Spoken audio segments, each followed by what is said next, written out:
Sa pagpapatuloy ng bakbakan sa Marawi, patay nang tinamaan ng ligaw na bala ang isang binatilyong nagdadasal sa moske. Pati ang paghahanda sa kanyang paghihimlayan ay pahirapan dahil sa kaliwat ka ng putukan. Nasa Marawi, live si Cedric Castillo. Cedric.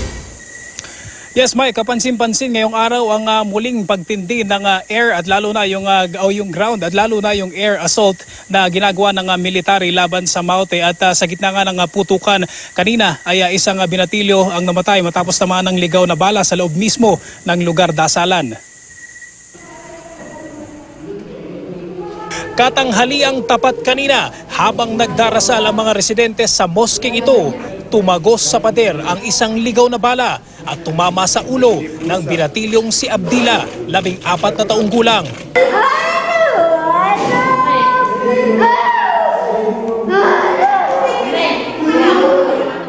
Nagdadasal daw noon si Abdila. Sa likod, nakarinig na putok. Niya ka nagawa sa buto. Niya ka nagawa sa buto na ako makuan. Na bab sa kaswata kasi may sugat. Marinig daw niya, biglang pag ano niya, nakita niya yung bata niya. Bata. Pero kaya ako, kaya gupang ako. Nagibam niya ako. Niya pangar kang. Inyakap niya. Pero wala na, paan ang bata, patay na. Alas 12:30 ng tanghali, binawian na ng buhay si Abdila.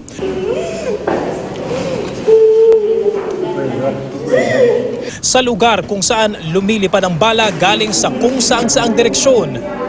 Hindi raw alam ng ina ni Abdila kung sino ang kanyang dapat nasisihin. Ate, may pamigirak na noong ano doon niya, nalaman niya na may narinig niya ang putok. Parang naano siya na yung anak niya na tinamaan. Yung tumakbo siya dito, nakita niya yung anak niya na kay gano'n.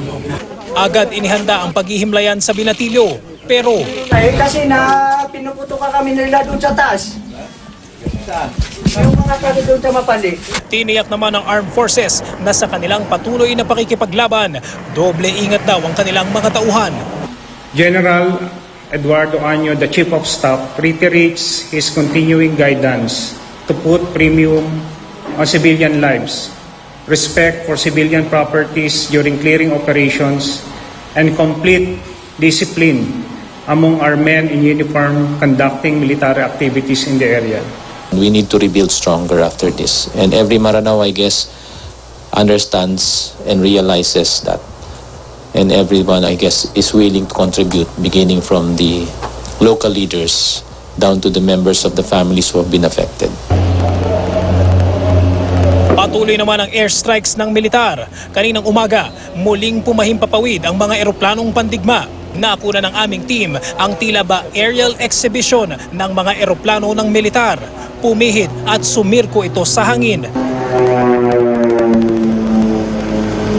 Sabay bitaw sa bomba, pabagsak sa lugar ng kalaban. Ay, alas 5:30 ngayong hapon o kanina lamang nang nagsimula namang umatake itong dalawang FA-50 jets ng Philippine Air Force at nagbagsak ng bomba sa sentro ng Marawi City kung saan nga nagkukuta pa rin ang grupong Maute. Hindi bababa sa 4 na bomba yung nasaksihan natin na inilaglag ng mga fighter jets. Samantala, Mike, inilabas na ng Defense Department ang listahan ng mga pangalan ng mga namatay na sundalo at pulis. 45 o 45 ang namatay at 3 sa kanila ay mga pulis. Ayon naman sa isang source natin sa Task Force Marawi ay 5 tropa ang killed in action na simula kagabi hanggang ngayong buong araw. Kinukumpirma rin ng Defense Department ang ulat na isa sa Maute brothers ang posible o di umano'y nasawi sa bakbakan. Mike. Maraming salamat, Cedric Castillo.